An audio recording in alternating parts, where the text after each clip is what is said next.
오늘은 중국 경제의 실상에 대해서 말씀드리도록 하겠습니다.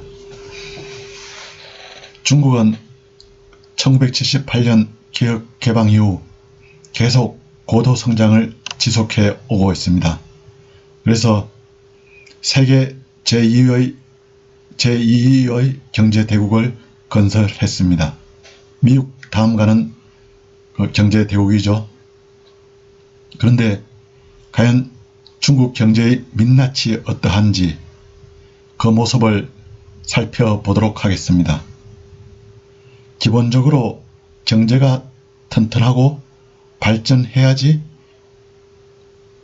정치적 안정을 도모할 수 있고, 그리고 군사력도 크게 신장시킬 수가 있습니다. 이를 바탕으로 세계 패권도 잡을 수가 있고요. 그 반대도 성립합니다. 경제가 침체되고 어렵게 되면 정치적 안정은 도모하기 힘들고, 그리고 군사력도 키우기 힘들겠죠. 그러면 중국이 꿈꾸는 세계 패권국, 소위 말하는 중국몽이죠. 중화민족의 위대한 부흥이라는 꿈도 실현되기 어렵습니다. 물론 정치 지도자한테는 크게 타격을 입히게 되겠죠. 옛날부터 부강병이란 말이 있습니다. 우선 나라의 경제를 튼튼하게 하고 그를 바탕으로 군사를 키운다는 얘기죠. 군사를 강하게 한다는 얘기입니다. 군사를 강하게 하려고 그러면 경제가 뒷받침돼야 되겠죠. 이 문제에 대해서 중국 경제의 실상이 과연 우리가 알고 있는 것처럼, 그리고 외부에 비치고 있는 것처럼 화려하고 그리고 미래가 밝은 것인지, 아니면 그 이면이 어떠한지, 어두운 면이 있는지, 그리고 미래가 밝지 않은 면이 있는지, 그 부분을 살펴보도록 하겠습니다. 이 내용은 맥마흔이라는 중국 경제 전문가가 지은 비저의 만리장성이라는 책자 내용을 소개하는 것으로 가름할까 합니다. 맥마흔은 시카고 대학교 산하 중국 경제 싱크탱크의 연구원입니다. 그리고 월스트리트 저널 특파원 등으로 중국에서 10여 년간 근무한 중국 경제 전문가입니다.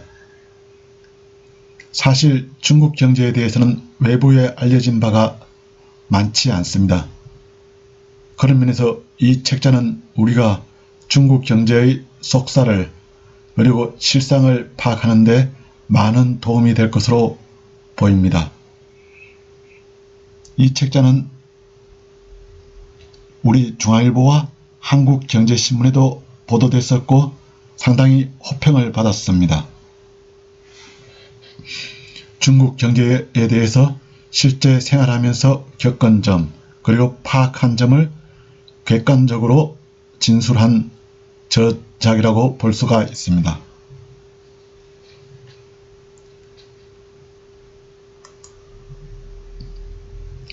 비저의 만리장성 책자인데요. 중국의 대표적 건축물이 만리장성이지 않습니까? 그런데 그것이 비저로 이렇게 지어졌다는 것이죠. 비저로 만들었다는 그런 은유적 의미가 있습니다. 이 책자의 표지입니다. 그리고 맥마흔이란 저자 모습입니다. 우선 중국 경제를 설명하려면 중국인들이 과도하게 부채를 가지고 있다는 것, 빚이 많다는 것을 들 수가 있습니다. 중국인의 부채를 보면 2008년도 국내 총생산의 160%를 차지하다가 2016년도에는 260%로 급증했습니다. 그리고 2018년도에는 이것이 300%로 급증했습니다. 일본은 250%입니다. 빚이 상당히 많죠. 2015년 말 기준으로 중국 기업들은 경제 규모의 163%에 달하는 채무를 가지고 있습니다.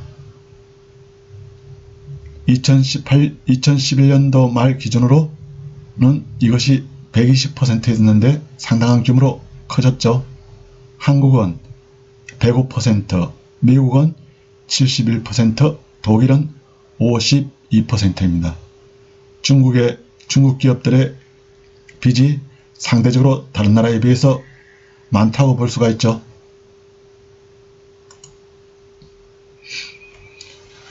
중국 경제를 대표하는 말로는 정실자본주의, 국가자본주의 이 두 가지 용어를 사용할 수가 있습니다. 우리도 경제발전 초기에 이런 얘기를 많이 들었죠. 정실자본주의, 정권하고 그리고 대기업이 유착해가지고 있지 않습니까? 그렇게 경제는 발전시키는데 서로 유착되어 있다는 것. 그리고 국가자본주의, 국가에서 국가주도 발전을 했다는 거죠. 국가에서 자원을 동원하고 있지 않습니까? 재원을 끌어들여 가지고 주도적으로 경제 성장을 이루었다는 뜻입니다. 그러다 보니 여러 가지 문제점이 나타났죠. 물론 상당히 이렇게 경제 발전 초기에는 고도의 성장을 이룬 긍정적인 측면이 있습니다. 압축 성장이라고 그러죠. 우리도 그렇지 않습니까? 짧은 기간에 압축적으로 이렇게 크게 성장했다는 뜻이죠. 그러다 보니까 경제 관료들이 경제 통계 수치를 과장하게 됩니다. 중국의 통계 수치 과장은 악명이 높죠. 이번 코로나 사태에서도 확연히 드러났지 않습니까? 확진자 수를 많이 이렇게 줄였고요. 그리고 사망자 수도 누락되었다는 핑계를 들면서 이렇게 감소시키기에 급급했습니다. 대표적인 예로 2010년도 당시 랴오닝성 당서기 리커창, 지금은 중국의 국무원 총리죠. 이분이요. 중국의 국내 총생산 데이터가 기본적으로 날조된 것이라고 이렇게 스스로 자인했습니다. 국내 총생산, GDP 통계가 날조된 것이라는 것이죠. 그러면서 리커창 있지 않습니까? 자기는 이렇게 경제 통계를 믿지 않는다. 중국의 경제 통계를 믿지 않는다. 그럼 무엇으로 이렇게 경제를 운영하느냐? 그러니까 자기는 자기 나름대로의 지수가 있다. 그것이 무엇인가? 전력 소비량, 그리고 두 번째는 철도 화물 물동량, 세 번째는 은행 대출 규모. 이 세 가지로 자기는 중국 경제의 실태를 본다.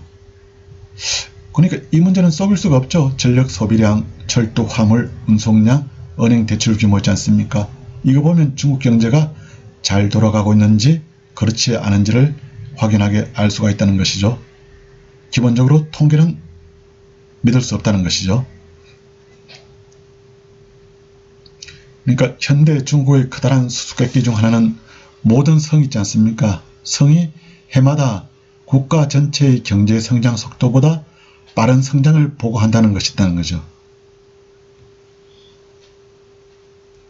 그러니까 각 성에서 있지 않습니까? 중앙정부의 경제 실적을 보고할 때 통계 수치를 과장한다는 것이죠. 그러니까 실상을 제대로 반영할 수가 없습니다. 이런 중국의 통계 숫자 왜곡, 과장은 상당한 오랜 전통을 가지고 있습니다. 중국 속담에 보면 숫자는 관리를 만들고 관리는 숫자를 만든다 이런 얘기가 있습니다. 그러니까 경제 통계 수치가 좋은 사람들은 승진하게 됐죠. 그러니까 승진하게 되면 그 관리는 어떻게 합니까? 또 통계 수치에 손을 대고 싶은 유혹을 느끼겠죠. 그러니까 통계를 왜곡하고 과장하게 됩니다. 상당한 문제가 발생하게 되겠죠. 통계 수치를 왜곡하면 어떻게 됩니까? 실상을 정확하게 반영할 수 없죠. 그러면 그에 걸맞은 제대로 된 정책이 나올 수가 없다는 것이죠. 국민들한테 죄를 짓는 것입니다. 통계를 마사지 한다고 그러죠? 이렇게 하면 안 되겠죠? 통계가 무슨 죄가 있겠습니까? 정확하게 사실 그대로 반영할 수 있도록 해야 되겠죠.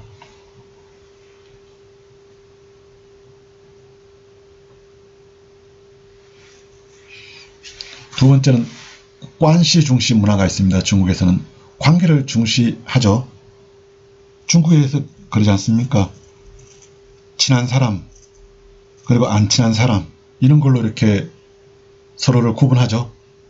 그리고 형제 뭐 자기 사람이다 이렇게 해가지고 서로 봐주고 뭐 보호받고 이렇게 하죠. 이런 게 중국 전체 사회에 퍼져 있습니다. 이러니까 정실 자본주의가 행행할 수밖에 없는 것이죠. 일반 서구 자본주의하고 좀 다르죠. 이것도 중국 문화의 오랜 전통이라고 할 수가 있습니다. 이렇게 되면 결국 어떻게 되겠습니까? 정경 유착되고 있지 않습니까? 부패가 싹틀 수밖에 없죠. 경제가 제대로 돌아갈 리가 없습니다.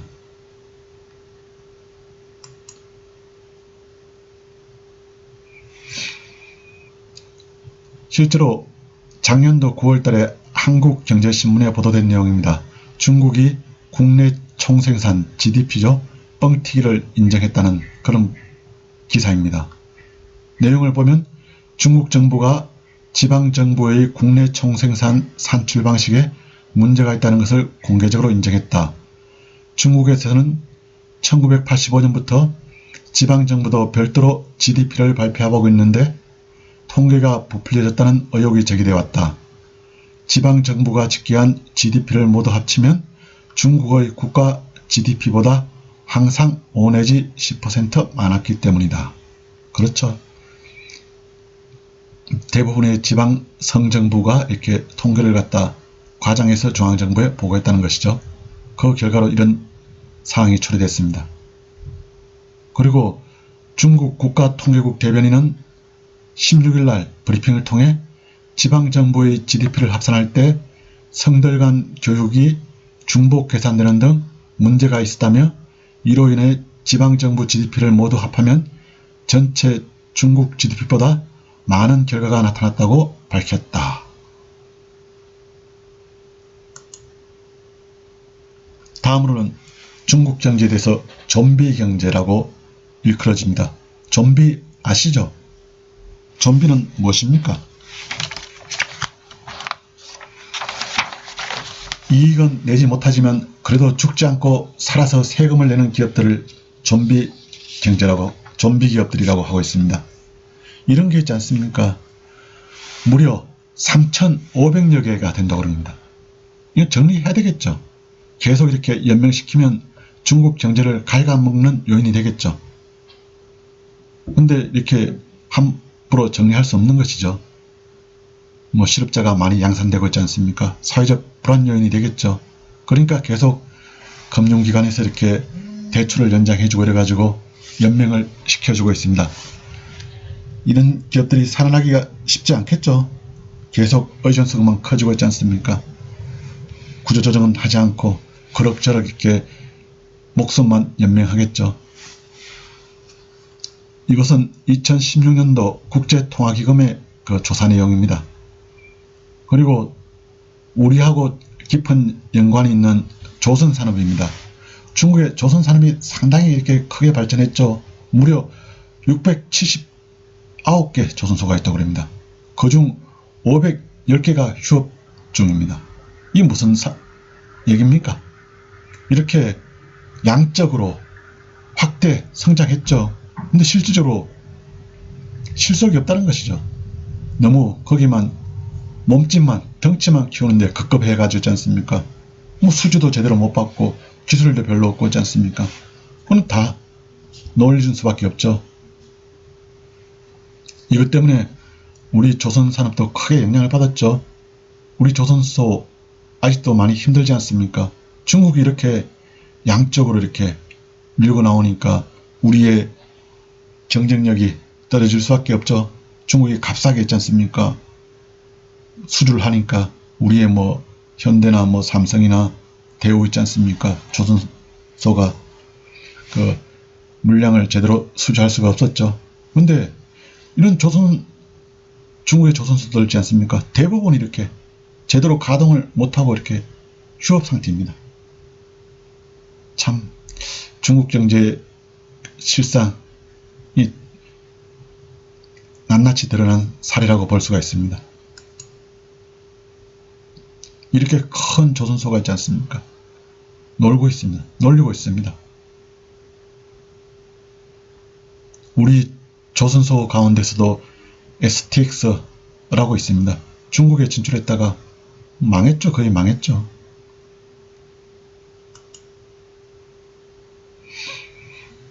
다음에 또 건설이 너무 이렇게 과도하게 있지 않습니까? 진행되고 있다는 것이죠.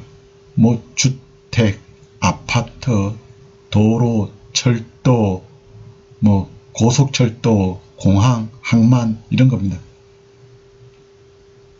막 여기저기서 있지 않습니까? 개발 붐을 타고 막 아파트 이런 거, 그리고 신도시 많이 건설하고 있죠. 고속철도도 많이 건설했고 있지 않습니까? 그러니까 어떤 결과가 나타납니까?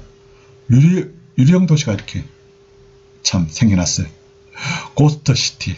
참 우리 새로운 현상이죠. 고스트시티.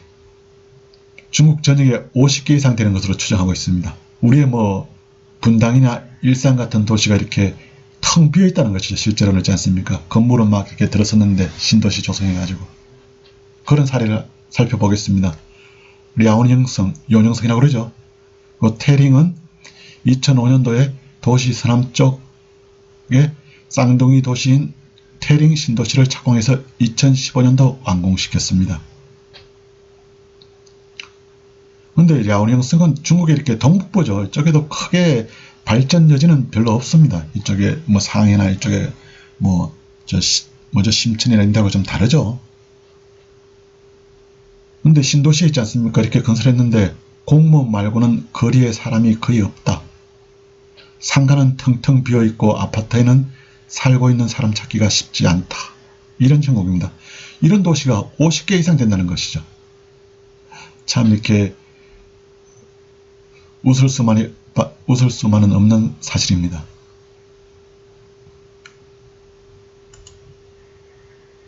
이어 보십시오.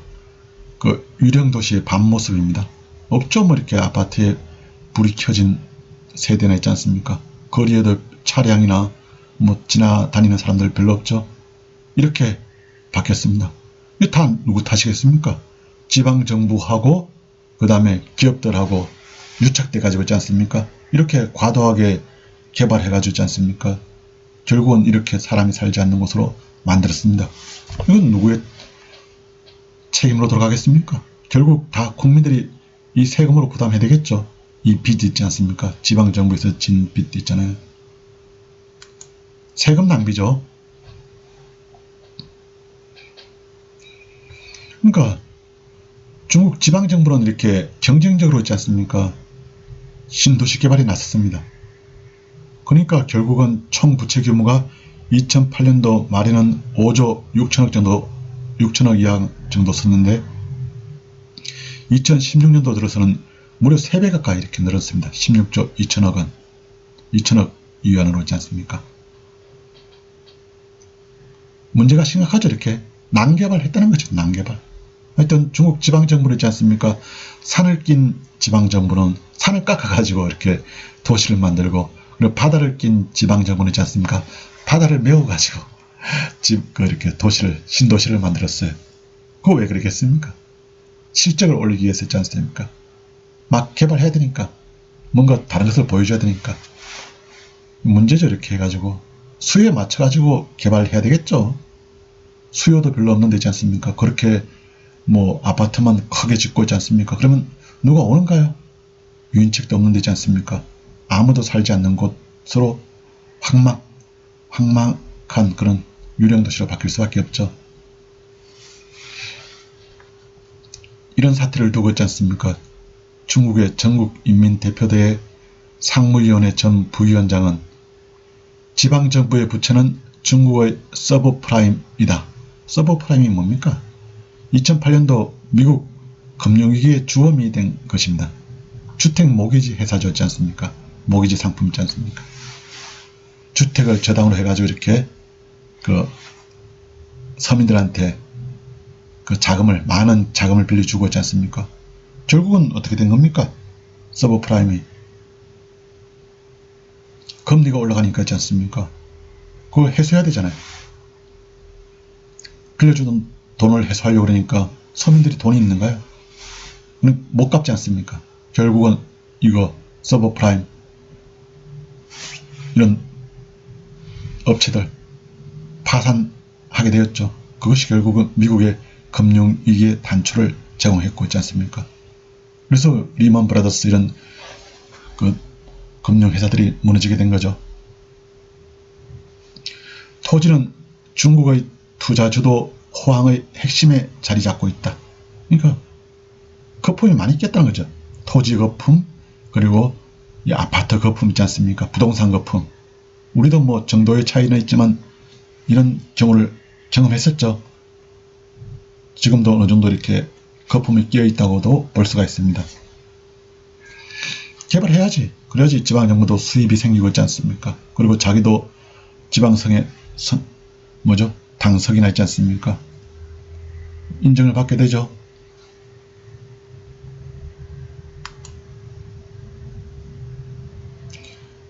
얼마나 참 이렇게 우스운 현상이 일어났는가 하면 있지 않습니까? 2013년도 중국의 주택 건설 계획을 보면 34억 명 수용 규모입니다. 이거 참 말이 안 되죠. 중국의 인구가 14억 넘지 않습니까?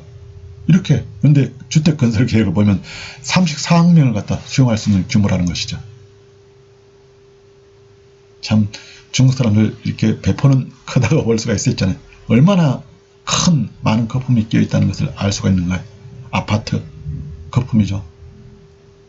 그리고 고속철도 있지 않습니까? 과도하게 건설했어요. 물론 이 고속철도가 필요하죠. 중국도 있지 않습니까? 인적 많은 인력들 있지 않습니까? 신속하게 이동할 필요성은 있습니다.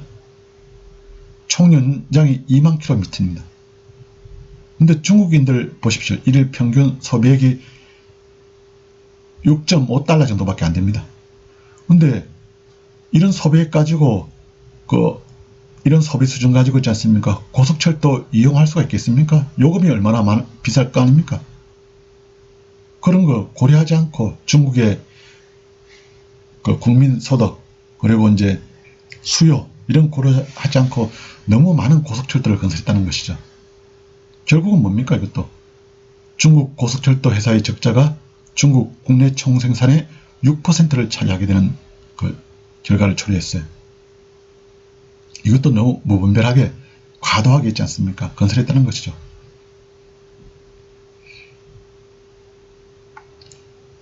그러니까 실제로 있지 않습니까? 2011년도부터 2013년간 중국이 건설에 사용한 시멘트가 미국이 20세기 사용한 양보다 많다. 이 말이가 됩니까? 어떻게? 100년 동안 사용한 그렇지 않습니까? 시멘트 양이 있지 않습니까? 중국은 무려 3년 만에 다 사용했다는 것이죠. 이것은 그냥 저거 아닙니다. 가장된 수치가 아닙니다. 2014년도 6월 달에 빌 게이츠 있지 않습니까? 이분이 직접 조사해가지고 있지 않습니까? 발표한 내용입니다. 얼마나 중국의 전역을 갖다 이렇게 시멘트로 발랐다고 할 수가 있을까요? 아파트 짓고 있지 않습니까? 도로 건설하고 있잖아요. 고속철도 건설하고 공항 건설하고 항만 건설하고 시멘트로 중국 전역을 갖다가 싹 뒤덮었다고 이렇게 볼 수가 있습니다. 얼마나 건설붐이 과도하게 일어났는지 알 수 있는 사례라고 할 수 있죠. 그 수치입니다. 중국의 고속철도 건설 계획입니다. 이렇게 전역에 이렇게 했습니까? 물론 필요하겠죠. 적당한 규모로 있지 않습니까? 그런데 순차적으로 해야 되겠죠. 이렇게 많이 할 필요가 있겠습니까? 경제적이지 않지 않습니까? 차라리 공항을 많이 건설해 가지고 있지 않습니까? 국내 이동 같은 거 해결할 수가 있죠. 이렇게 많이 건설했는데 뭐 승객이 제대로 있겠습니까? 비어있는 경우가 많겠죠. 중국 국민 소득 있지 않습니까? 그렇게 이렇게 고속철도 타고 다니면서 이렇게 할 수 있는 여력이 있는 사람이 많지 않겠죠. 일단 건설하고 본 것이라고 할 수가 있습니다.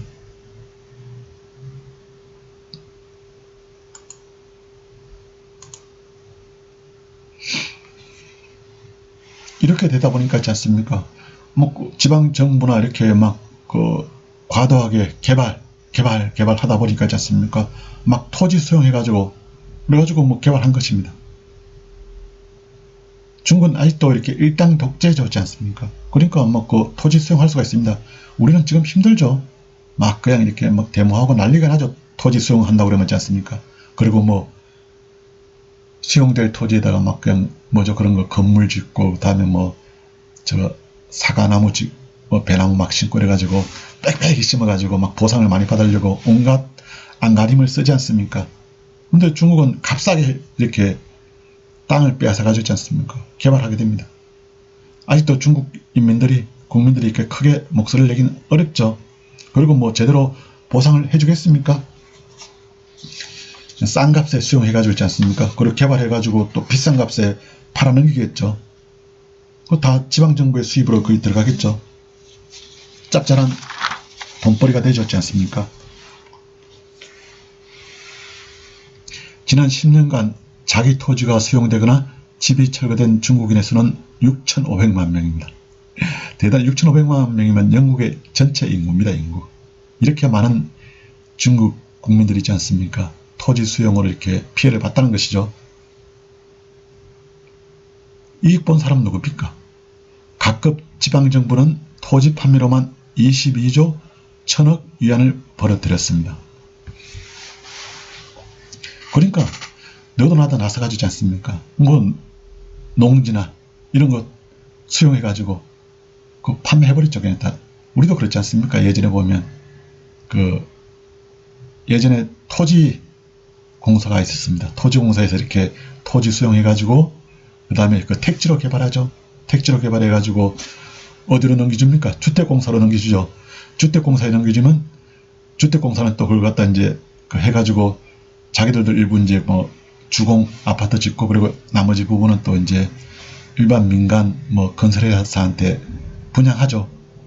그렇게 해가지고 뭐 토지공사도 수익 거두고 다음에 주택공사도 수익 거두고 그 다음에 이제 일반 민간 회사도 수익 거두죠. 그러면 실제로 그러면 수익을 거두게 되니까 있지 않습니까? 그것은 누가 이렇게 지게 되는가요? 일반 국민들 있지 않습니까? 부장받은 그 아파트 주인들 그런 사람들이 결국은 그 비용을 내게 되는 거죠.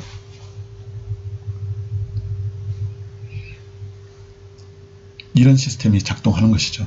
그러니까 너도 나도 이렇게 중국의 지방정부는 토지 판매에 열을 올렸습니다. 뭐 위에서 언급했던 그런 거 신도시 개발도 마찬가지고요.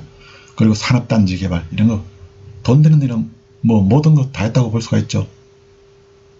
중국 국고 수입의 3분의 1이 땅을 팔아 번 돈이 되지 않습니까? 중앙정부나 지방정부 할 것 없이 있지 않습니까? 이렇게 땅 장사에 나설 수밖에 없는 상황이죠. 그만큼 토지에 거품이 끼었다는 것이죠. 그 거품은 언젠가는 터지겠죠. 그러면 피해는 누가 보겠습니까?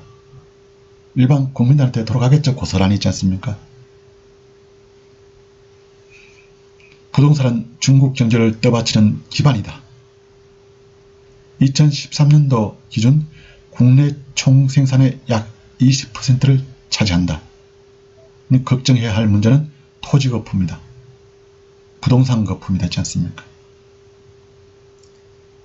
이게 중국 경제의 실상이죠. 강제 철거 반대 시위 중인 농민공단입니다. 어쩔 수가 없죠. 이렇게 근데 도시 개발한다고 했지 않습니까? 이렇게 좀 외곽 지역에 이렇게 싼 주택 있지 않습니까? 주로 농민군들이 모여서 살겠죠. 값이 싸니까 있잖아요. 근데 다 철거하고 있지 않습니까? 뭐 아파트 짓고 이렇게 하겠죠. 다 그래도 뭐 일과성 시위로 끝나고 말겠죠. 지속되기는 어렵습니다. 중국 당국이 워낙 강력하게 통제를 하니까요.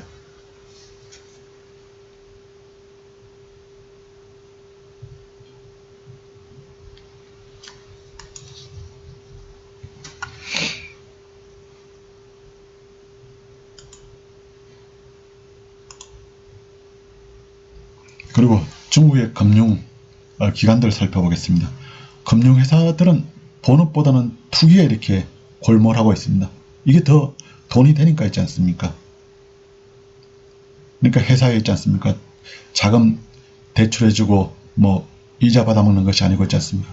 차라리 직접 투기에 끼어들어가지고 그 훨씬 큰 수익을 올리고 있습니다. 그러니까 불법 금융 조달이 만연하고 있고요. 재원 배분 왜곡 현상 그리고 낭비 현상이 심해지고 있습니다. 도덕적 해이가 심각해질 수밖에 없죠. 뭐 돈 빌려주면서 있지 않습니까? 그렇게 받죠만은 이렇게 또 향응을 받고 있지 않습니까? 그리고 뭐죠 이렇게 꺾기라고 그러는가요? 뭐 정해진 수수료 외에 있지 않습니까? 별도로 사례금을 받죠. 로비 자금 받는 거죠. 부패의 원천이 되고 있습니다. 그림자 금융이 행해하고 있습니다. 그림자 금융의 대출 규모가 8조 달러에 가득하고 있습니다. 이게 대형 은행 대출의 절반에 조달하고 있어요. 절반에. 상당히 심각하죠. 그림자 금융이 뭡니까? 투자 신탁사, 보험사, 증권사 등 은행 시스템 외의 다양한 대출을 의미합니다. 이런 데서는 주로 뭐 하는 것입니까? 그러니까 정상적으로 있지 않습니까? 은행에서 대출받지 못하는 그런 그 기업이나 개인들을 상대로 높은 뭐죠? 이자를 받으면서 이렇게 대출을 해주는 것이죠.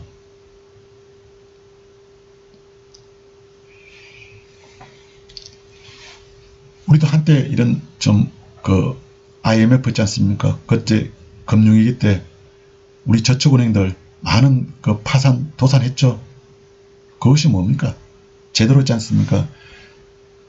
정확하게 심사를 안 해주고 이렇게 무분별하게 대출해준 결과 아닙니까? 결국은 그로 인해 가지고 많은 기업들도 도산되고 개인들도 파산하게 되었죠. 문제가 심각합니다. 겉으로 드러나 있지 않지만 있지 않습니까?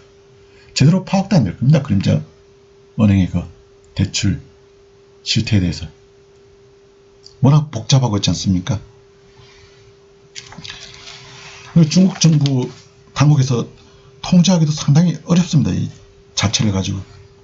손을 대야 되는데 있지 않습니까? 수술 칼날을 대야 되는데 그걸 대기가 쉽지 않다는 것이죠. 워낙 규모도 커졌고 있지 않습니까? 복잡했고 있지 않습니까?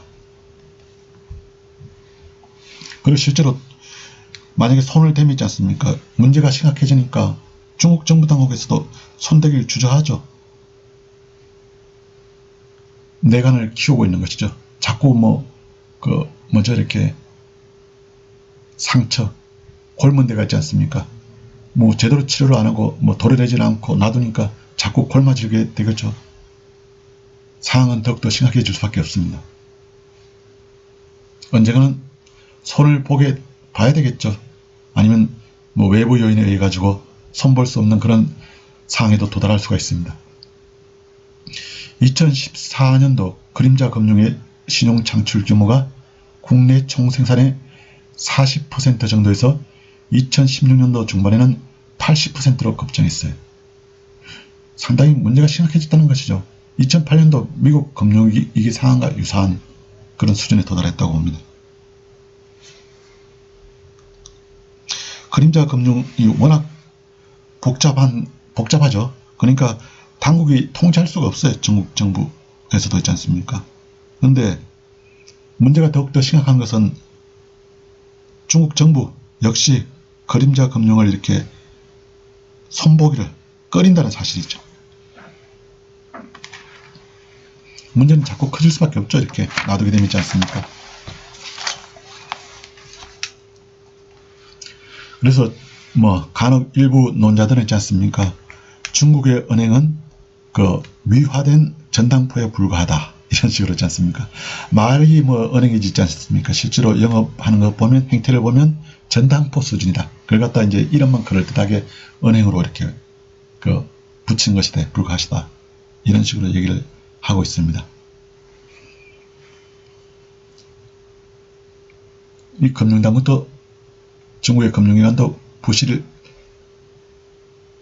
이렇게 휩싸일 수밖에 없다는 그런 구조입니다. 그림자 은행의 위험성 풍자한 만합니다.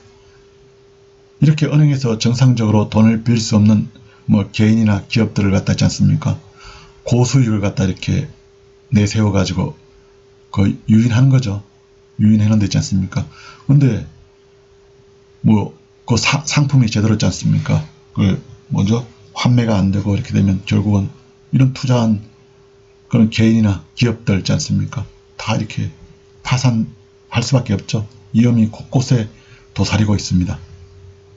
제대로 운영되겠습니까? 이런 그림자 금융 회사들이 다 이렇게 정경 유착되고 있지 않습니까? 부실하겠죠. 심각한 상황입니다. 우리도 뭐 최근에 뭐 라인 펀드인가요? 뭐 그런 거 있지 않습니까? 또 알펜 무슨 펀드 있지 않습니까? 심각하죠. 이렇게 부실을 하죠. 뭐 사기 수법으로 투자를 갖다 유인해 가지고 결국은 먹튀한 거죠. 피해는 고스란히 투자자의 몫입니다. 그리고 결국은 거기선 세금으로 메꿀 수밖에 없죠.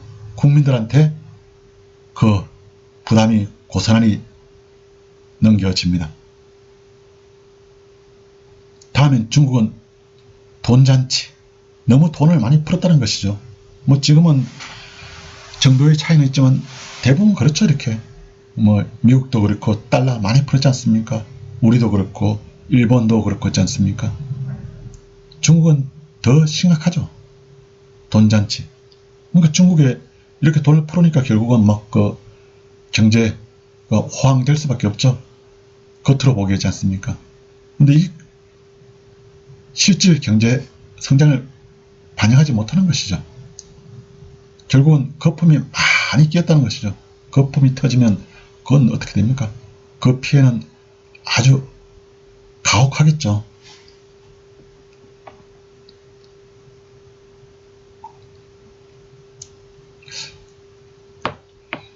여러분들 이제 중국이 지금 중국의 사람들이 전 세계에 나가고 있지 않습니까? 그래가지고 럭셔리 상품들 막 싹쓸이 하고 있잖아요. 진귀한 물품들 막 경매 시장에 나오면 막 그냥 가서 우선 사고 보는 거죠. 큰 고객입니다. 이렇게 럭셔리 시장에, 그리고 경매 시장에 최대 고객이죠, 중국이. 그러니까 이거 보십시오. 얼마나 돈이 많이 풀렸으면 있지 않습니까? 1959년산 마오타이주 있지 않습니까? 그 마오쩌둥이 즐겨 마셨다는 술 있잖아요. 2천만 원을 호가하고 있어요. 너무 비싸죠. 비싸도 있지 않습니까? 이게 무슨 돈이 많이 풀리니까 막 중국의 부자들 있지 않습니까? 막 기업가들 저쪽에 밴쿠버, 캐나다 밴쿠버 가가지고 막 주택 사 들이고 있습니다. 그리고 미얀마에 가서는 또 비치, 보석이죠. 비치 채굴 산업에 끼어들고 있잖아요. 네팔에 가가지고는 동충 하초 있잖아요. 이런 거 산업에 막 그냥 몰려가고 있습니다. 그리고 2016년도 트레이더 기간에 중국 프로축구팀들이 최고 선수를 영입하기 위해 영국 프리미어리그 구단보다 2배의 이적료를 지불했어요. 그럼 어떡합니까? 이렇게 다 이렇게 결국은 이렇게 덕본 사람들은 저쪽이죠. 영국 프리미어리그 선수들이나 스페인 그리고 또 이태리, 독일 리그 선수들 있잖아요. 몸값이 그 정도 올랐으니까요. 이렇게 축구 선수들 몸값을 올려놨어요. 자기들이 더 많이 이렇게 준다고 이렇게 오프를 하니까 있잖아요. 2007년부터 2015년간 전 세계 통화량 증가의 63%를 중국이 차지하고 있어요. 화폐량 있지 않습니까? 많이 돈을 찍어냈다는 것이죠. 위안화를 있지 않습니까? 근데 돈도 있지 않습니까? 실물 경제 성장하고 같이 그 규모에 맞춰가지고 찍어내야 되는데 과도하게 이렇게 찍어냈다는 것이죠. 돈으로 실물 경제를 있지 않습니까? 떠받치는 그런 결과를 초래했다는 것이죠. 경제 성장 규모만큼은 돈을 찍어내야 되겠지 않습니까? 돈이 막 뭐 천지에 막 그냥 이렇게 돌아다니게 만들었다는 것이죠. 경제 전체에 자산 거품이 발생했습니다. 그럴 수밖에 없는 것이죠. 그리고 이 보십시오. 어떤 이렇게 우스운 현상이 참 이렇게 좀 믿기 어려운 현상이 일어났는가 하면 2016년도 초에 어느 하루 있지 않습니까? 철강 거래량이 에펠탑 17만 개, 17만 8천 개 건설 가능 분량입니다. 이게 무엇입니까? 실제로 수요가 이렇게 있겠습니까? 다 그거죠. 투기 목적으로 하지 않습니까? 일단 이렇게 철강 많이 사들여가지고 있잖아요. 그리고 뭐 이렇게 매점 매석이라고 그러죠. 그리고 이제 비싸게 되면 파는 거죠. 투기 목적이라는 거죠. 실제로 이렇게 수요 때문에 그런 게 아니고요. 영국의 그 파이낸셜 타임즈 보도된 내용입니다. 마오타이주죠. 이거 상당히 뭐 독주죠. 독주고 뭐 수정방 이런 거 하고 비슷한 것이죠. 그렇게 비쌀 이유는 없죠. 이 자체가. 돈이 많이 풀렸으니까 막 몰려 들어가지고 있지 않습니까? 소장해가지고 나중에 이제 비싸게 팔아먹으려고 이렇게 너도 나도 사는 겁니다. 2016년도 그 어느 하루 면화 거래량입니다. 전 세계인들에게 청바지 한 벌을 만들어줄 수 있는 분량이 거래됐어요. 이건 미국의 블룸버그 통신에 이렇게 보도된 내용입니다. 그만큼 막 그냥 싹쓸이 하고 있지 않습니까? 매점 매석해가지고 이렇게 나중에 비싸게 팔려고 그렇게 했다는 것이죠. 중국의 큰 손들이 있지 않습니까? 참 웃고픈 얘기죠. 우픈 얘기라고 할까요? 우픈 얘기. 그리고 2018년도 기준 뉴욕 그 엠파이어 스테이트 빌딩 있지 않습니까? 그보다도 높은 건물 25개를 갖다 중국에 건설 중에 있어요. 전 세계에서 여기 한 50개 정도 건설 중에 있었다고 그랬는데 그 반이 중국에 건설 중에 있었어요. 이게 무엇입니까? 그만큼 돈이 많이 풀려가지고 이렇게 중국 사회에 퍼져 있다는 증거겠죠. 이렇게 그 건물은 특히 높은 건물 있지 않습니까? 마천루라고 그러죠. 이거 함부로 지으면 안 됩니다. 과거 그런 사례가 있었습니다. 그 1929년도 대공황, 전 세계 대공황 때 있지 않습니까? 뉴욕에서는 엠파이어 스테이트 빌딩하고 크라이슬러 자동차 회사 있잖아요. 그 빌딩을 건설 중이었어요. 그리고 1997년도 아시아 금융위기 때 있지 않습니까? 쿠알라룸푸르 있잖아요. 말레이시아 쿠알라룸푸르에서는 페트로나스 그 타워 큰 거 있잖아요. 쌍둥이 빌딩 있잖아요. 그거 완공했었습니다. 그리고 2009년도 최근에는 두바이 있잖아요. 두바이가 그 구제 금융 신청했을 때는 그 현재 세계 최고층 건물이죠. 부르즈 칼리파 있잖아요. 그걸 갖다 건설 중이었어요. 이렇게 마천루 있잖아요. 마천루. 이것 뭐 건설하는 것은 무엇입니까? 그만큼 돈이 많이 풀려있다는 증거입니다. 경제가 있지 않습니까? 인플레 상태에 있다는 그런 얘기입니다. 거품이 많이 끼었다는 것이죠. 금융위기의 전조현상이라고 볼 수가 있습니다. 금융위기가 닥치기 전에 일어나는 미리 보여주는 그런 그 징조라는 것이죠.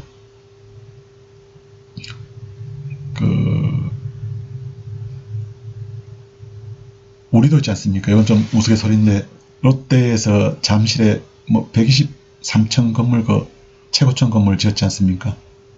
롯데가 그 이후로 상당히 어려워졌었죠. 지금도 어렵지 않지 않습니까? 미국의 중국의 사드 보복에 직격탄을 맞았죠. 그러니까 중국에서 뭐 그 롯데마트도 철수하고 있지 않습니까? 건설 중이던 백화점, 롯데백화점도 이렇게 중단하고 이렇게 했죠. 철수를 했습니다. 그렇게 높은 건물을 지어서 그런 저주를 받은 것 아닌가, 그런 얘기도 나왔습니다. 그리고 금융회사, 금융리스회사, 이것은 좀 이렇게 그 틈새 금융시장을 노리는 회사라고 볼 수가 있습니다. 이것도 2015년 말 7,100곳으로 늘어났어요.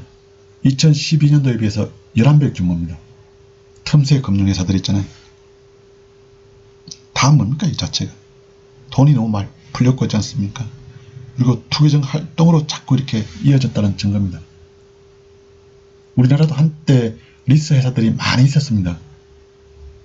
제가 졸업할 때에도 리스 회사들이 제일 그 월급을 많이 준다고 그래가지고 뭐 이쪽으로 많이 이렇게 취업을 했죠.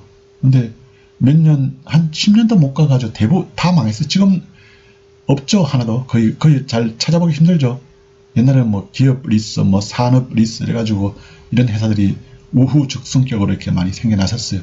근데 어느 순간에 특히 아마 97년도 금융위기 외환위기 때이지 않습니까? 그때 아마 정리가 되고 그 구조조정되고 그래가지고 대부분 사라졌습니다. 그만큼 거품이 많이 끼었다는 것이죠.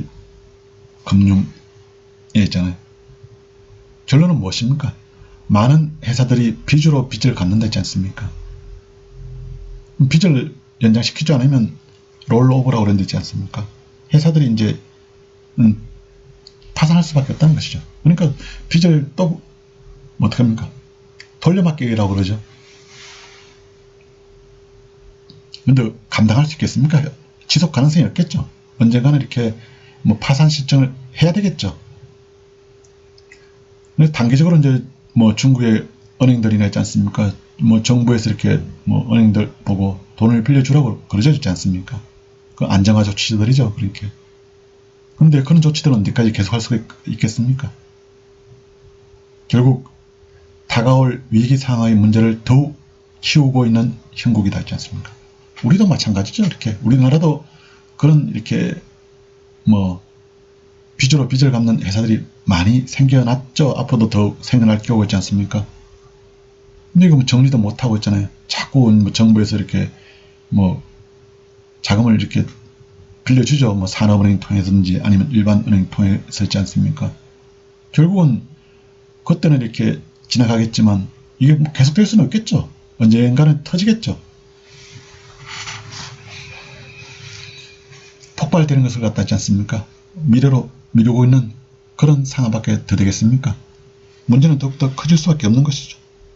그렇게 되면 결국은 다 누구의 피해로 돌아가겠습니까? 국민들 세금이죠. 세금. 피해보는 것은 국민들입니다.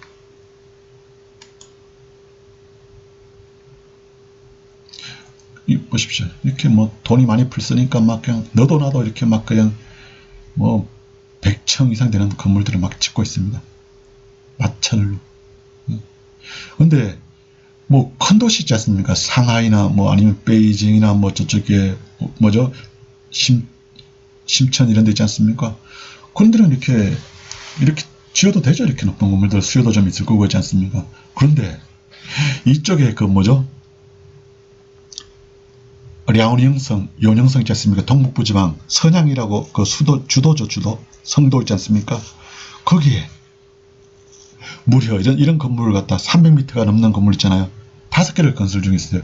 그쪽에 뭐 어떻게 보면 동북 편들이지 않습니까? 그게 이렇게 높은 건물이 왜 필요하겠어요? 필요 없죠. 별로 있지 않습니까? 참 이렇게 한심한 상황입니다. 수요가 있겠습니까? 그렇게 활발하게 경제가 돌아가는 도시도 아니고 있잖아요. 이런 데서 막 그냥 갖다 뭐 하여튼 뭐 지방 도시에서 이렇게 건설하는 건데 변두리 지방 도시지. 문제가 더욱더 심각할 수밖에 없죠. 중국 인민들은 지금 좀 알죠. 자기들이 상황이 없다는 거지 않습니까? 지금까지는 많이 참아왔죠. 중국 인민들이 있지 않습니까? 근데 더 이상 이렇게 통제하기도 쉽지 않습니다. 저항은 자꾸 거세질 수밖에 없어요. 지금까지는 중국 정부에서 있지 않습니까? 고도의 경제 성장을 일으켜가지고 희망을 줬으니까 뭐 중국 인민들이 참아왔죠. 근데 앞으로도 있지 않습니까? 그런 것을 기대하는 것은 곤란합니다. 의식도 많이 바뀌었고 있지 않습니까? 그리고 중국 정부에서도 이제 과거와 같이 그런 식으로 이렇게 계속 뭐 고도 성장을 이룰 수도 없고 있지 않습니까? 그러면 중국 인민들이 반발할 수밖에 없겠죠.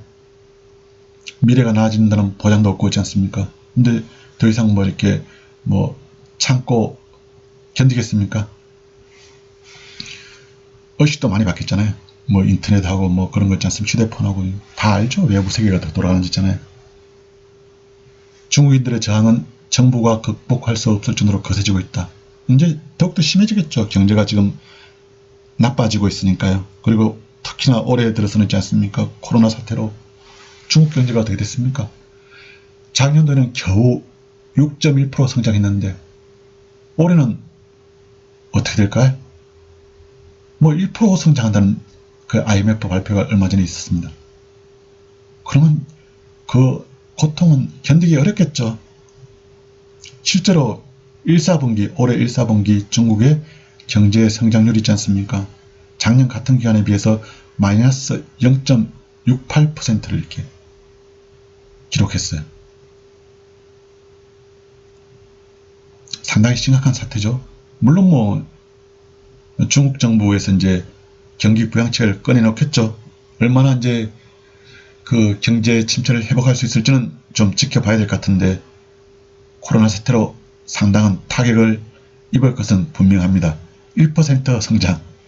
중국이 보통 막 10% 성장하다가 최근에 들어가지고 7%, 6% 성장하다가 1%로 뚝 떨어져 보십시오. 중국 인민들이 그것을 체감하는 날이 멀지 않아 올 것입니다.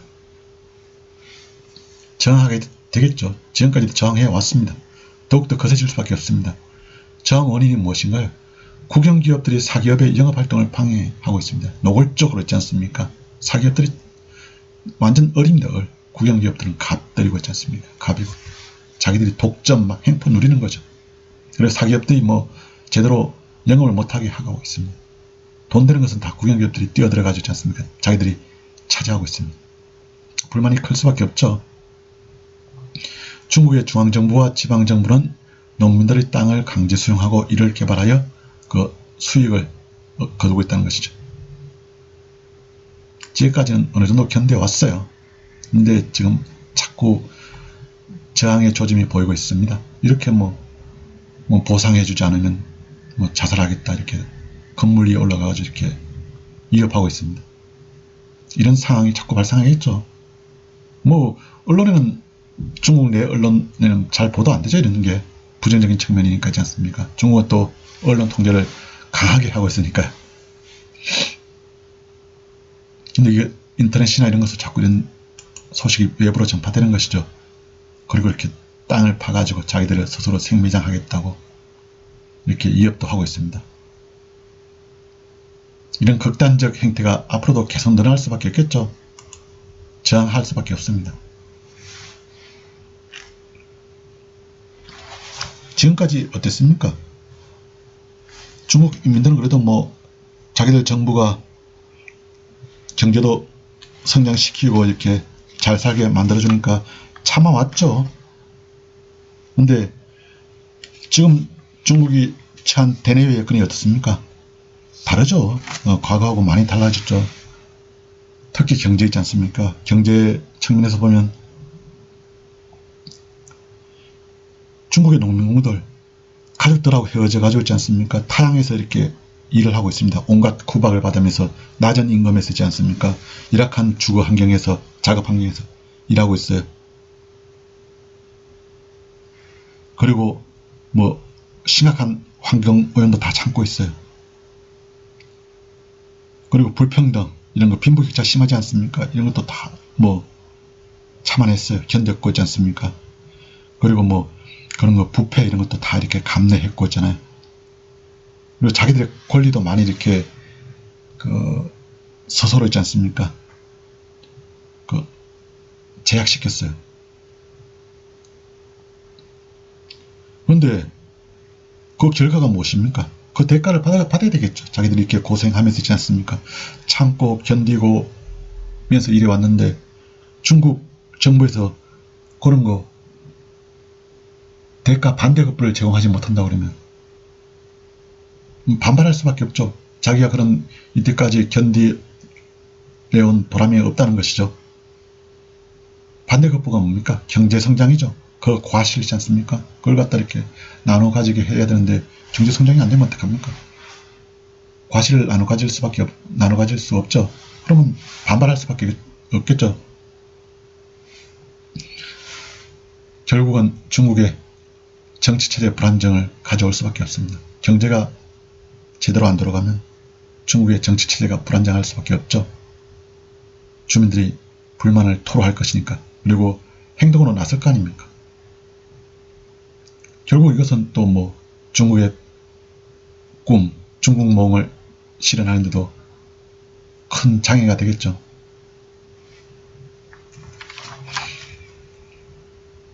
실제로 있지 않습니까? 중국의 대외 경제 여건을 좀 보겠습니다. 이전에는 중국이 참 기회의 땅이 있었죠. 많은 업체들, 미국이나 유럽 업체들, 우리나라, 일본 업체들이 중국에 들어갔죠. 들어가가지고 사업 기회를 봤죠. 값싼 노동력 이런 거 가지고 있지 않습니까? 많은 이득을 보았죠. 더도나도 이렇게 중국으로 이렇게 공장을 옮겼습니다. 근데 지금은 상황이 달라요. 도로 있지 않습니까? 자기 나라로 되돌아가려고 하고 있어요. 우리나라 기업들도 많이 되돌아왔죠. 야반 도주 사건도 일어나고 있지 않습니까? 그만큼 중국에서 사업하기가 쉽지 않게 됐다는 것이죠. 공장 운영 있지 않습니까? 비용이 많이 증가했어요. 제조업 생산 단가를 보면 있지 않습니까?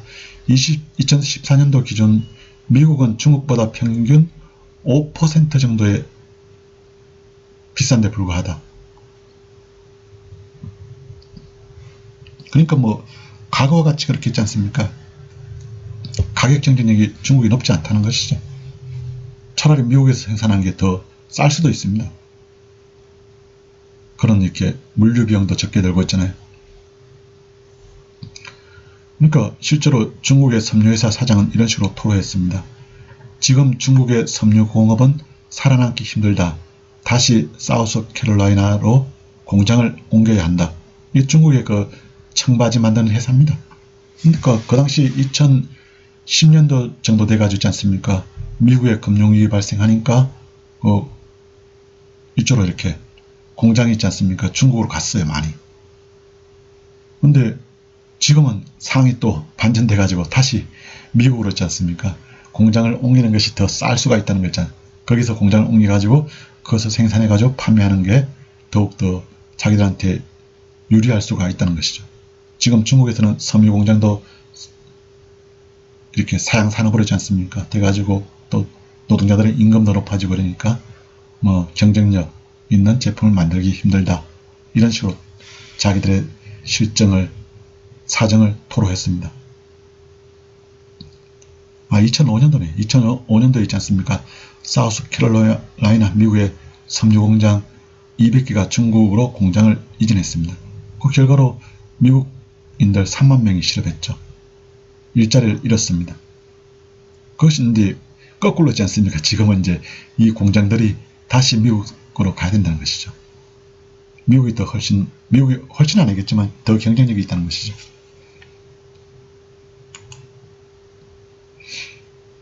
왜 그렇겠습니까? 중국으로 이전한 미 제조업체들이 미국으로 돌아가야 하는 상황이다. 그 이유가 뭐겠습니까? 중국이 그만큼 비용이 많이 늘어났다는 것이죠. 위안화 가치가 상승했고요. 중국 기업들 사이에 경쟁이 치열해졌습니다. 그리고 여러 가지 제반 비용, 전기료, 땅값 등 생산 비용이 크게 상승했습니다.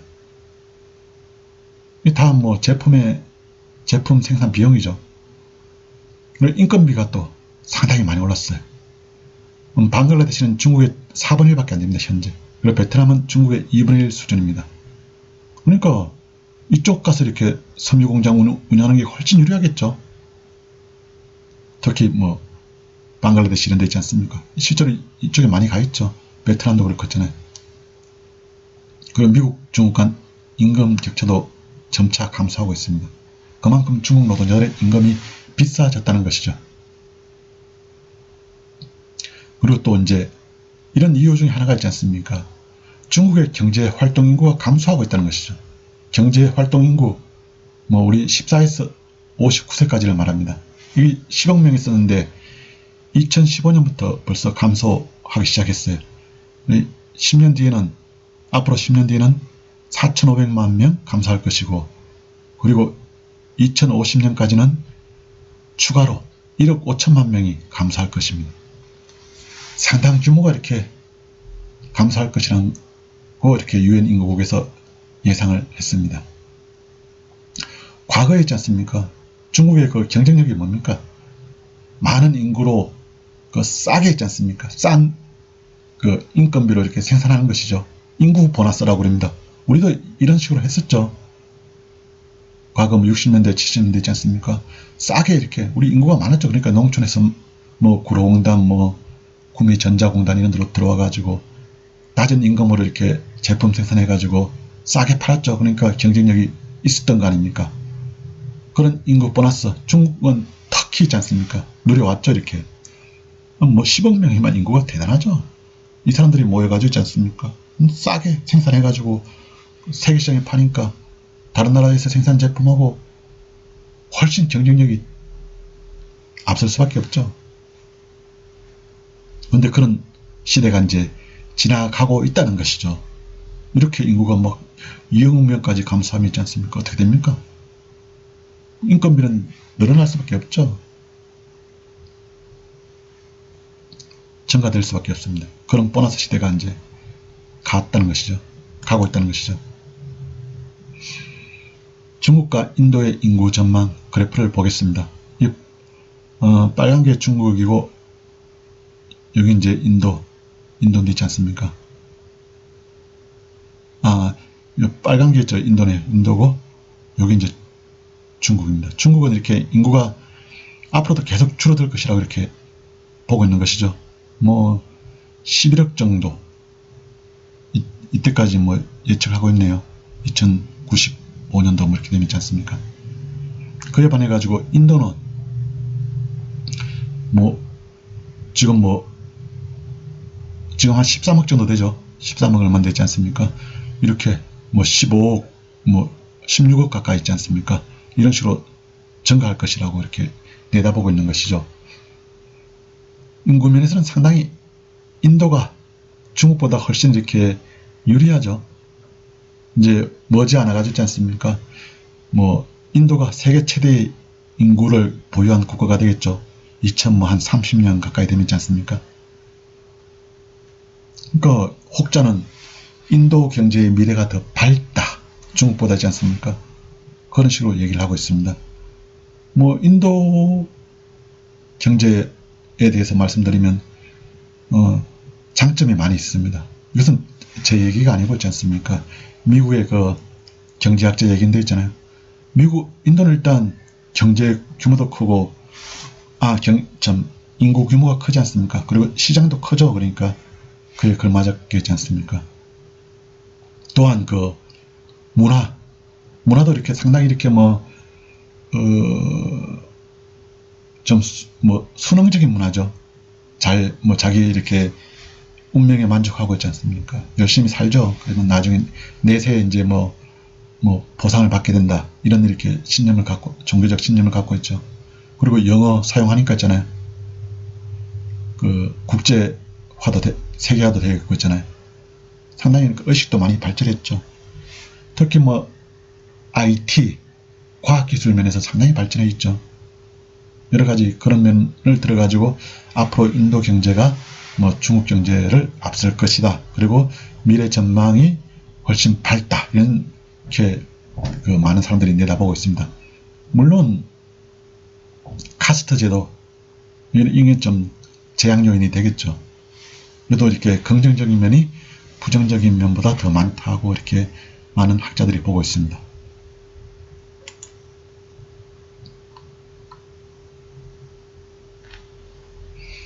우리가 앞으로 이제 투자할 곳이 어디겠습니까? 우리 기업들도 많이 나가죠. 인도 쪽으로 그렇지 않습니까? 우리 포스코도 나가 있고 있잖아요. 현대, 기아차가 나가 있죠. 기아차가 나가 있고 있지 않습니까? 인도 경제의 미래를 내다보고 이렇게 진출한 것으로 볼 수가 있습니다. 중국의 인구 문제를 좀 보겠습니다. 상당히 심각하죠. 이렇게 인구 규모도 커지지 않지 않습니까? 문제가 급속하게 노령화가 되고 있다는 것입니다. 우리도 뭐 심각한 문제죠. 지난번 시간에 봤죠. 중국의 인구 종 있지 않습니까? 모양이 좀 이렇게 불안정한 모양이죠. 인구 피라미드 있지 않습니까? 종 형태가 좀 불안정하죠. 미국보다 더 불안정한 그런 형태를 띠고 있습니다. 2015년 노인 한 명당 부양인구가 7.7명이 있었는데 2030년도에는 4명이 해야 된다는 것이죠. 그리고 2050년에는 2명이 노인 1명을 부양한다는 것이죠. 해야 된다는 것인데, 그럼 어떻게 됩니까? 더욱더 이렇게 경제활동 인구들의 짐은 무거워질 수밖에 없죠. 과거에 7명, 8명이 이제 노인 1명만 부양했으면 됐는데, 앞으로는 이제 2명이 1명을 부양해야 되니까 짐이 무거울 수밖에 없는 것이죠. 그래서 중국은 부자나라 반열에 오르기 전에 노령화가 될 것이라는 그런 도전에 직면하고 있다고 얘기합니다. 한국, 중국, 일본을 이렇게 요 내용을 좀 비교해 보겠습니다. 우리나라는 일단 부자 반열에 올랐죠. 근데 이렇게 우리 노인들 있지 않습니까? 아직도 이렇게 한 40% 이상이 이렇게 빈곤하다고 보고 있습니다. 그에 반해서 일본은 어떻습니까? 일본은 훨씬 전에 선진국에 올랐죠. 그런데 노인들도 돈이 많습니다. 보통 한 5억, 6억 이렇게 가지고 있다고 그러더라고요. 자기 장롱에 있지 않습니까? 은행에 이렇게 맡겨두지 않습니까? 이자가 0%대니까 일본이잖아요. 그러니까 자기가 이렇게 집에 가지고 있는 경우가 많이 있는가 봐요. 소비도 안 하고 있지 않습니까? 그러니까 일본의 경제가 잘 안 돌아가죠. 노인들이 그냥 돈만 뭉치고 있으니까 있잖아요. 써지도 않고. 그러니까 일본 노인들은 어느 정도 이렇게 자기 노후 생활을 영위할 수 있는 이렇게 돈을 가지고 있어요. 우리나라는 아직도 한 반 정도, 40%는 아직도 노후 생활이 좀 많이 불안하죠. 근데 중국은 어떻습니까? 이제 더욱더 우리나라보다 더 상태가 안 좋죠. 상황이 노인들 있지 않습니까? 경제가 이제 아직도 이제 부자 나라는 아니지 않습니까? 중국은. 그러니까 노인들 어떻게 이제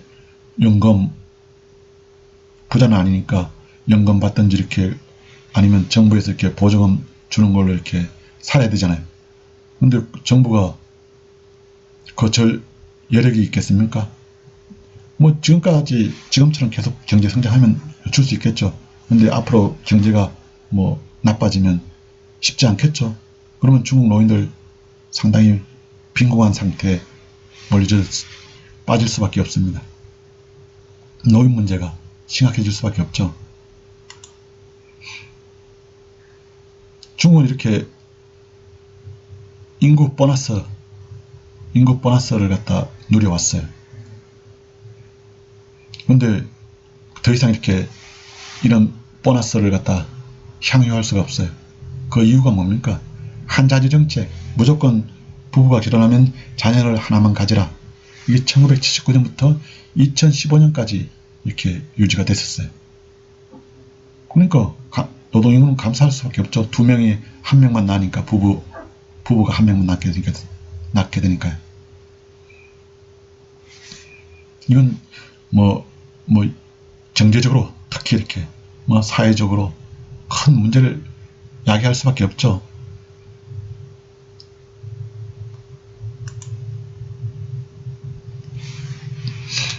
중국 경제가 중진국 함정에 빠질 가능성이 있다. 이런 식으로 학자들이 예견하고 있습니다. 중진국 함정이 뭡니까? 이건 세계은행 경제학자들이 만들어낸 개념입니다. 가난에 빠지지는 않지만 선진국으로 도약하지 못한 국가들을 지칭합니다. 과거에 있지 않습니까? 그런 나라들이 많이 있습니다.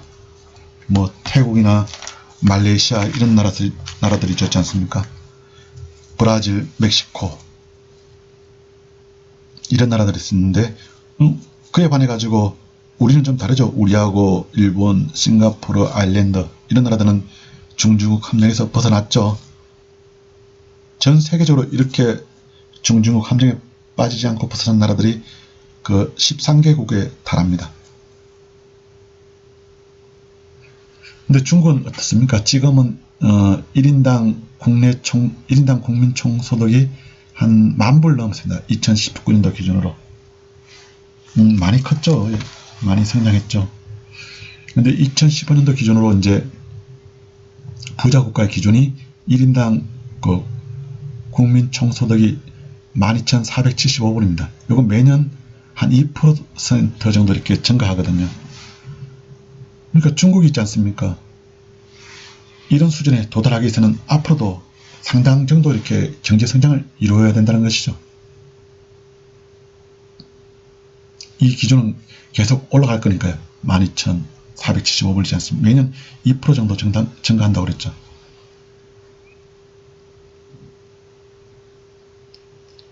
중국의 전 재무장관은 이런 식으로 얘기했습니다. 향후 5년에서 10년 안에 중국은 중진국 함정에 빠질 가능성이 있다. 그 가능성이 50% 정도로 보고 있다. 이유가 무엇인가? 사회가 노령화되고 노동 연령 인구가 너무 빠르게 감소하기 때문이다. 이런 식으로 그 분석을 했습니다.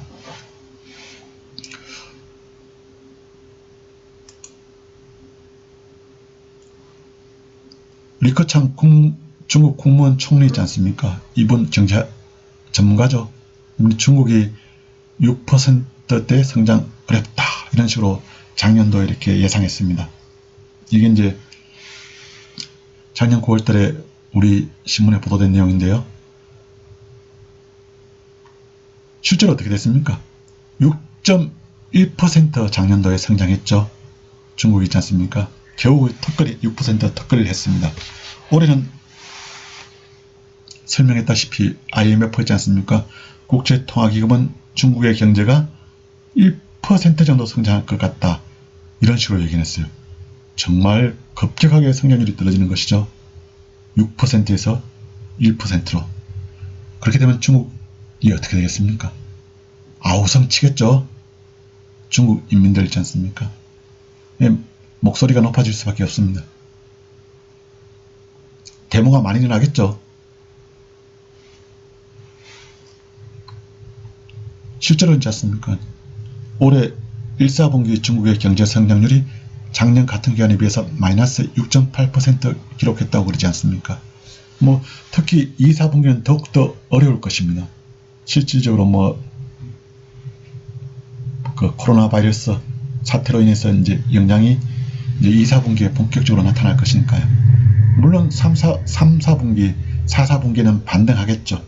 얼마 정도 반등할지 그것으로 있지 않습니까? 중국의 올해 1년 경제 농사가 잘 될지 못 될지가 결정될 것으로 보입니다.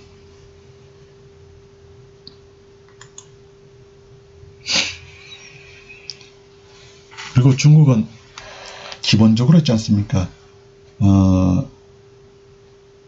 지금까지는 이렇게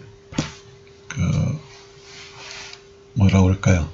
아직까지는 있지 않습니까? 이렇게 경제 발전 수준 토대라고 그럴까요? 그런 거 기본이 튼튼하지 못하는 것이죠. 수준이 있지 않습니까? 기술 수준이나 이런 거 전반적으로 보면 좀 이렇게 좀 취약하다는 얘기입니다. 무슨 말인가 하면 전 세계를 갖다 이렇게 발명국가, 조립국가로 이렇게 나눌 수가 있습니다. 근데 중국은 발명국가가 아니고 조립국가 수준을 벗어나지 못했다.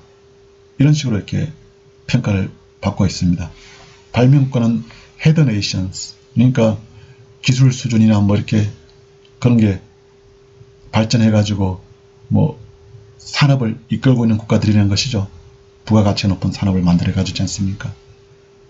근데 보디 네이션스 이는 뭐 따라가는 국가죠. 조립 국가지 않습니까? 이렇게 발명국가에서 만들어내면 그것을 갖다 이제 뭐 부품을 사들여 가지고 모아 가지고 있지 않습니까? 조립해서 판매하는 국가라는 것이죠. 발명국가는 선진국들이겠죠. 기술 선진국 있지 않습니까? 이 조립 국가는 무엇입니까? 뭐 개발도상국가들이겠죠. 좀 뭐 후진국들 있잖아요. 낮은 부가가치 산업을 갖다 이렇게 위주로 하는 국가들이겠죠. 그 아이폰의 그 수입을 100원으로 잡으면 있지 않습니까? 그 일본은 34원을 가져간다고 합니다. 그리고 독일은 17원, 우리나라는 13원, 중국은 뭐 3.6원, 그리고 나머지는 이제 미국 몫이 돼 있잖아요. 이것이 이제 2010년도 아시아 개발은행 논문에서 발표된 연구 결과입니다. 그러니까 대부분 선진국들이 다 가져가는 거 있잖아요. 아이폰 한 대 팔면 있지 않습니까? 100원 남는다고 그러면 우리도 뭐 조금 가져가죠. 이렇게 반도체 이런 것 때문에 있지 않습니까? 중국은 3.6원인데 뭐 값싼 노동력을 이렇게 부품 조립해 가지고 파는 것이죠. 지금은 이제 이 포션이 좀 늘어났겠죠. 많이 3.6원보다는 늘어날 것입니다. 그래도 아직까지는 이렇게 중국이 차지하는 비중은 상당히 낮다는 것이죠. 그러니까 먼저 제주는 곰이 부리고 돈은 왕사방이 번다고 그럴까요? 우리도 그렇지 않습니까? 뭐 삼성 이렇게 휴대폰 만들어도 실제로 퀄컴한테 많은 그 로얄티를 지불하고 있지 않습니까? 그러니까 돈은 실제로 뭐 삼성보다는 퀄컴이 더 많이 가져가죠. 그건 별로 하는 일도 없지 않습니까? 뭐 지적재산권 그런 거 가지고 있지 않습니까? 특허권 가지고 이렇게 그 로얄티를 많이 받는 것이죠. 중국 경제에 이렇게 진면목을 보여주는 것입니다. 아직까지는 이렇게 부가가치가 낮다는 것이죠. 이렇게 전반적으로 기술 수준이라 있지 않습니까? 그러니까 조립국가 수준을 벗어나지 못했다는 것입니다. 물론 뭐 일부 이렇게 발전한 분야도 있어요. 근데 전반적으로 이렇게 국가 수준을 보면 아직까지는 조립국가 수준이다. 이런 평가를 받고 있습니다. 발명국가 돼야 되겠죠. 모두가 바라는 그런 게 발명국가 아니겠습니까? 부가가치가 높은 이렇게 그런 산업을 위주로 하지 않습니까? 그래야지 힘도 별로 안 들이고 큰 수익을 올릴 수가 있는 것이죠. 리커창 국무원 총리가 이런 식으로 얘기했습니다. 우리는 철강 산업에서 설비 과잉에 시달리고 있는데 또 볼펜에 들어가는 볼 베어링용 철강을 생산할 능력이 없다. 볼 베어링 그거 조그마한 거 있지 않습니까? 동글동글한 거 볼펜 앞에 들어가는 거. 그것을 생산할 능력이 없다는 것이죠. 그만큼 세계 최고의 그 제철 산업을 가지고 있는데도 불구하고 있지 않습니까? 그런 이렇게 기술 수준으로는 아직 부족한 면이 많다는 얘기입니다. 다 수입해가지고 오겠죠. 독일이나 일본 이런 데서 있지 않습니까? 중국이 신청한 국내 발명 특허 2015년도 기준으로 180만 건입니다. 5%만이 국제 발명 특허를 획득했어요. 미국은 절반 정도가, 일본은 3분의 1 정도가 국제 발명 특허를 획득하는데 이건 무슨 얘기입니까? 중국은 이렇게 막 양적으로는 세계 최고죠, 있지 않습니까? 무조건 막 이렇게 막 특허 내는 겁니다, 이렇게. 근데 이게 국제적으로 있지 않습니까? 다른 나라에서 인정받기가 어려워요. 그러니까 사장되는 거죠. 그리고 상품화가 안 되고 있지 않습니까? 그냥 내는 걸로 끝입니다. 실적으로 있지 않습니까? 건수만 채우는 것이죠. 얼마나 참 그 허장성세라고 그럴까요? 빈약하다고 그럴까요? 알맹이 없는 이렇게 껍데기 있지 않습니까? 속빈 강정이라고 그럴까요? 이게 중국의 실상입니다. 발명 특허가 이런 게 뭡니까? 다 그 나라의 기술 수준을 나타나는 것이 아닙니까? 과학기술 수준 있잖아요. 근데 미국은 이렇게 국내에서 발명 특허 받으면 국제 발명 특허가 한 절반 정도 받는다는 것이죠. 그만큼 이렇게 기술 수준도 높고 탄탄하다는 것이죠.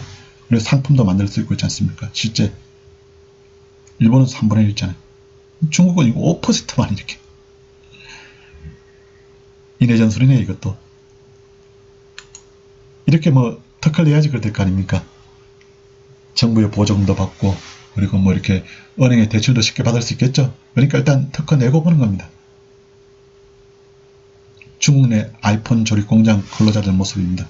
한때 우리 뭐 구로공단이나 뭐 삼성 구미전자공단 이런 데 있지 않습니까? 근대 모습하고 좀 비슷한 풍경입니다. 이런 식으로 해가지고 출근 체크하고 있지 않습니까?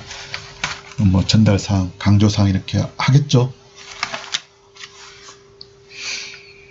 아직까지는 조립국가 수준이다. 이렇게 쭉 컨베이어 벨트에 앉아가지고 휴대폰, TV, 뭐 냉장고, 세탁기 조립하겠죠. 그러니까 그런 작업은 있지 않습니까? 부가가치가 낮죠. 그러니까 결국은 낮은 임금을 받을 수밖에 없습니다. 그러니까 대거 또 많은 노동 집약적인 산업일 수밖에 없고 있잖아요. 또 한 가지 문제되는 것이 극심한 불평등입니다. 중국이 이렇게 경제가 짧은 기간에 압축적으로 이렇게 크게 성장했죠. 세계 제2위의 경제대국이 됐으니까요. 참 괄목할 만한 성장입니다. 그런데 가지고 있는 사람은 너무 많이 가지고 있고 없는 사람은 너무 없어요. 진짜 이게 문제라는 것이죠. 소득 불평등 정도를 나타내는 게 지니 계수인데요. 미국은 0.47%, 0.47. 이 0에서 1까지 있거든요. 0이면 이제 불평등이 가장 낮은 것이고 거의 없다는 것이고 1이면 가장 심하다는 것이죠. 불평등이 끝까지 갔다는 것이죠. 이 높을수록 숫자가 안 좋은 것이죠. 중국은 0.53에서 0.61 정도로 이렇게 지니 계수로 나타나고 있습니다. 이건 미국의 평가인데요. 2016년도 월스트리트 저널 그리고 2014년도 미국 과학원의 평가입니다. 그러니까 어떻게 보면 미국이 중국보다 불평등이 덜 하다는 거죠. 중국이 상식적으로 이해 안 되죠. 중국이 더 불평등이 더 심하다는 거죠. 미국보다. 짧은 기간에 극심한 불평등을 초래했다는 것이죠. 중국이. 실제로 뭐 그렇죠. 중국의 빈부격차, 지역격차 막 심하죠. 내륙지역, 뭐 해안지역 있지 않습니까? 그리고 잘 사는 부자들 그리고 못 사는 가난한 자들 있지 않습니까? 가난한 사람들 있지 않습니까? 뭐 시위 이럴 수밖에 없죠. 2010년도 그 시위가 18만 건 이상 발생했어요. 하루에 500건. 이거 2000년도하고 비교할 때 4배나 증가했습니다. 이런 중국은 또 이게 치부지 않습니까? 부끄러운 얘기니까. 그리고 이것을 통제하니까 언론에 나타나질 않습니다. 그러니까 정확하게 알 수가 없어요. 실제로는 더욱더 크겠죠. 이거보다. 지금 뭐 10년 경과했지 않습니까? 훨씬 많은 시위가 발생하겠죠. 그만큼 중국 인민들의 의식이 깨어있다는 증거죠. 더 이상 과거 거치지 않습니까? 막 그냥 토지 강제 수용하고 있지 않습니까? 그리고 뭐 임금 제대로 안 주고 이렇게 하면 뭐 참지 않는다는 것이죠. 행동에 나선다는 얘기입니다. 지금까지는 중국이 있지 않습니까? 이렇게 경제 성장하니까 그런 거 다른 정치적 불만 이런 거 있지 않습니까? 이런 거 다 이제 수면 아래에 있었어요. 그러니까 뭡니까 그 자체가 억눌러 왔다는 것이죠. 근데 이것이지 않습니까? 경제 성장이 둔화되면 어떡합니까? 불만이 올라올 수밖에 없죠. 더 이상 또 이제 막을 수도 없지 않습니까? 억누를 수도 없습니다. 시위가 증가할 수밖에 없습니다.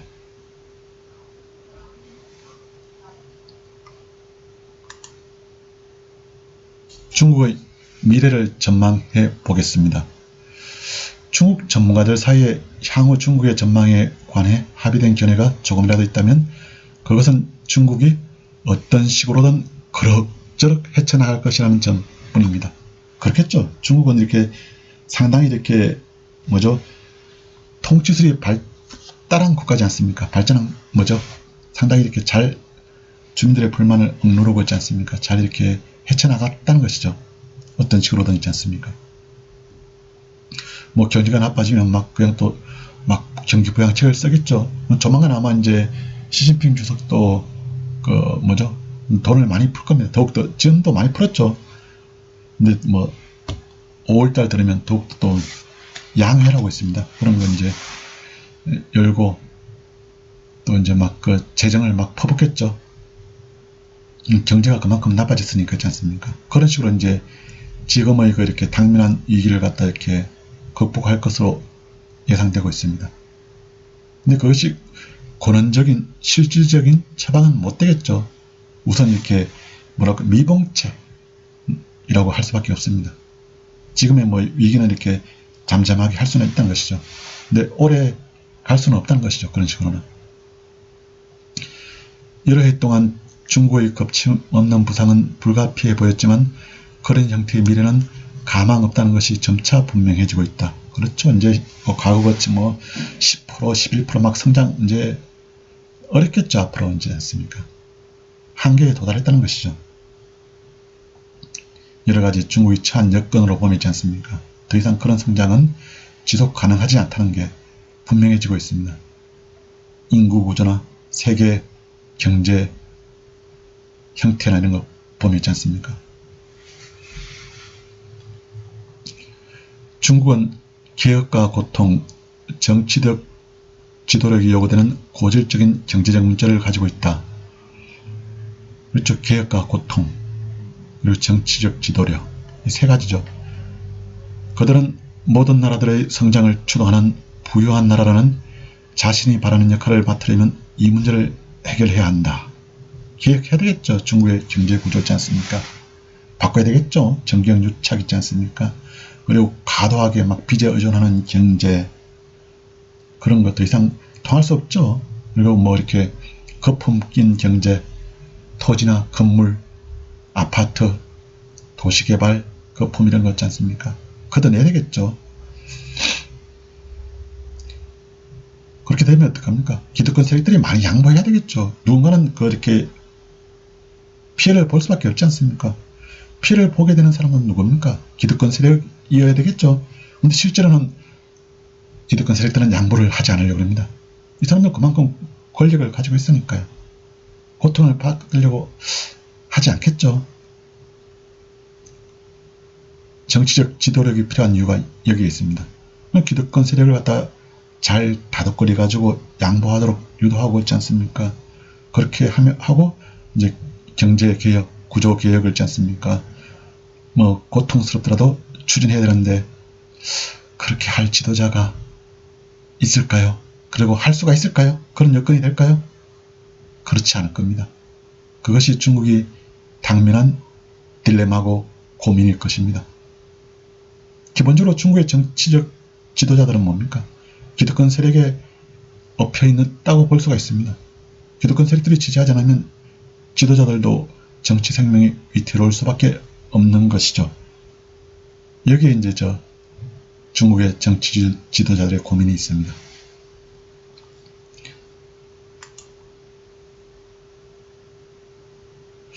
21세기는 중국의 세기가 될 수가 있습니다. 중국은 그런 세기를 꿈꾸고 있어요. 그런데 그것은 그냥 이루어지는 것은 아닙니다. 어렵게 얻은 지난 40년간의 번영에 강인한 정신의 개혁과 희생이 뒤따라야만 가능할 것이다. 강인한 정신의 개혁과 희생. 개혁 힘들겠죠. 가죽을 벗겨내는 것이지 않습니까? 개혁이. 얼마나 고통스럽겠습니까? 누구도 개혁을 갖다 말만 하지 않습니까? 실제로는 하지 않습니다. 아무도. 하려고 그러지도 않고 있지 않습니까? 그리고 큰 저항에 이렇게 막 부딪히게 됩니다.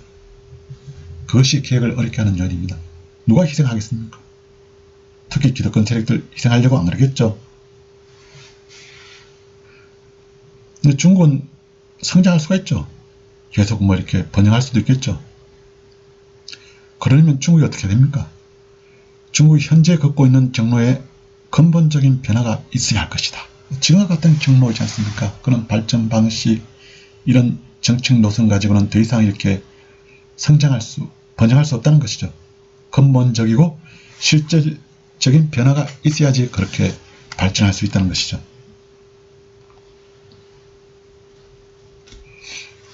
근데 그렇게 할 수가 있겠습니까? 중국이 중국 정치 지도자들이. 하지만 지금은 그들의 경제 기적이 고통스럽고 불확실한 종언을, 마침표죠. 종언을 겪을 것으로 보인다. 중국의 경제에 대한 그런 비관적인 전망이죠. 중국이 있지 않습니까? 이렇게 뭐 경제를 개혁하려고 그러면 정치 체제도 이렇게 바꿔야 되겠죠. 근데 쉽지 않겠죠. 그리고 기득권 세력들의 그 이득도 혁파해야 되겠죠. 근데 그런 거 기득권 세력들이 반발하지 않고 견디겠습니까? 그렇지 않겠죠. 상당히 고통스러운 과정을 겪어야 하지 않습니까? 중국이 이제까지의 성장이 있지 않습니까? 그걸 바탕으로 앞으로도 한 단계 높은 그야말로 이렇게 튼튼한 단단한 경제 기초를 다지면서 그 성장 일변도로, 성장 추세로 나갈 수 있는데, 그 과정을 과연 현재 중국의 정치 구조, 정치 지도자들이 해낼 수 있을지는 상당히 의문스럽습니다. 이것이 중국 경제의 실상이고 민낯입니다. 우리는 이러한 중국의 경제 현실을 똑바로 보고 있지 않습니까? 그에 따라서 우리의 경제정책 방향 그리고 외교 노선을 결정하고 이렇게 시행해 나가야 할 것으로 보입니다. 중국은 우리나라의 상당히 큰 나라죠. 우리나라하고도 뭐 특히 경제적으로 있지 않습니까? 밀접한 나라죠. 중국이 뭐죠? 감기를 앓게 되면 우리는 뭐 독감을 앓는다는 정도로 있지 않습니까? 상당히 중국 경제에 따라서 우리 경제도 휘청될 수가 있다는 것이죠. 특히 우리는 중국에 많은 수출을 하고 있지 않습니까? 우리가 뭐 반도체나 이렇게 수출하게 되면 중국이 이걸 가지고 결국은 어떻게 합니까? 자기들이 또 이제 뭐 휴대폰이나 뭐 TV나 만들어 가지고 세계 시장에 내다 팔고 있지 않습니까? 이렇게 긴밀하게 연계된 경제 구조입니다. 근데 중국 경제가 이렇게 미래가 불투명해지고 좀 어둡다면 우리는 어떻게 해야 되겠습니까? 좀 이렇게 수출 시장도 다변화하고 있지 않습니까? 중국 경제에 대한 의존도를 차츰 줄여야 하지 않겠습니까?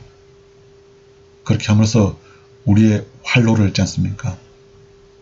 개척해 나가는 것이 중요하다고 봅니다. 너무 한쪽에 뭐 올인하고 있지 않습니까? 너무 의존적이고 치우치면 그만큼 위험할 수가 있다는 것이죠. 특히나 중국 경제가 밟지 못한 상황에서 말입니다.